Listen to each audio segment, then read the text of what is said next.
जय श्री राम, वंदे मातरम। काफ़ी लोग कहते हैं कि बीजेपी हिंदू पार्टी नहीं है। ये कहने की नौबत कब आई जब उन्होंने कुछ हिंदुओं के पक्ष का कुछ नहीं किया, यानी कि गाय राष्ट्रमाता नहीं हुई, जिसका नारा देकर वो सत्ता में आए। हिंदू राष्ट्र नहीं हुआ, जिसका नारा देकर वो सत्ता में आए। सहयोग बात भी चल रही थी और साधु संत महात्माओं का आशीर्वाद लेके जब वो लोग सत्ता में आए और उसके बाद में फिर वो भूल जाते हैं, तब बीजेपी हिंदूवादी पार्टी नहीं लगती जो सनातनी होते उसको। लेकिन अगर बात की जाए ऐसी तकलीफ क्यों आई, तो उनको अपने कर्तव्यों पर खरा उतरना चाहिए। क्योंकि जिस टाइम मुगल नहीं थे उससे पहले भी सनातन धर्म और शंकराचार्य या फिर सभी साधु महात्मा थे, सनातन धर्म था।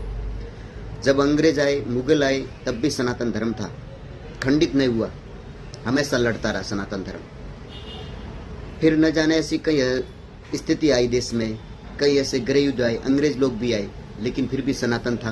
कांग्रेस आई, तब भी सनातन था, और आज बीजेपी है, फिर भी सनातन है। इसलिए पार्टी लोग सब बदलते रहेंगे, लेकिन सनातन और साधु और शंकराचार्य जी हमेशा रहेंगे। इसलिए हमको हिंदुओं को उनका साथ देना चाहिए।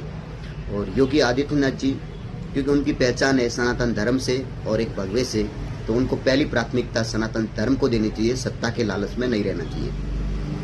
और अगर साधु महात्माओं के साथ में अगर ऐसी बदसलूकी की जाती है, तो उसके पीछे जांच होनी चाहिए कि ऐसे कौन से अधिकारी है जो उनके साथ में अत्याचार कर रहे हैं। मैं कहता हूँ अगर ऐसा सनातनी और अगर राष्ट्रवादी भावना रखने वाला सनातन साधु या फिर भगवे के हाथ नहीं लगाता, ऐसी बदसलूकी नहीं कर सकता, ये हमको बखूबी यकीन है। क्योंकि सनातन धर्म के लिए लोगों ने गर्दन कटवा दी, चमड़ी उतरवा दी, लेकिन ऐसी हरकत सनातन धर्म के साथ में समझौता नहीं किया, उनको हमेशा सर्वोपरि रखा। तो इस बात की जांच होनी चाहिए।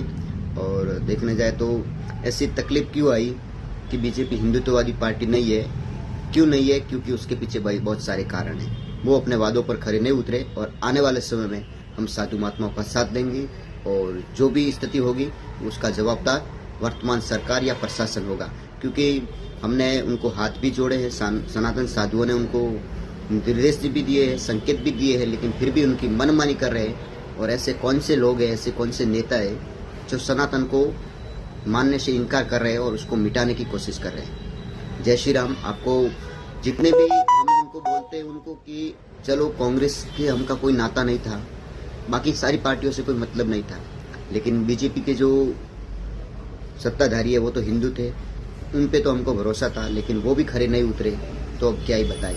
अब उनका विरोध ही हमको उचित लगता है, और फिर से एक सनातन धर्म का स्तंभ खड़ा होगा, और सनातन ही राज करेगा भारत देश में, और अखंड हिंदू राष्ट्र भी बनेगा, और गोरक्त भी बंद होगा। और जब तक गोरक्त बंद नहीं होता, तब तक हम प्रयास करते रहेंगे, और सनातन धर्म का स्तंभ फिर से एक बार हम खड़ा करेंगे। जय श्री राम, जय सनातन धर्म की।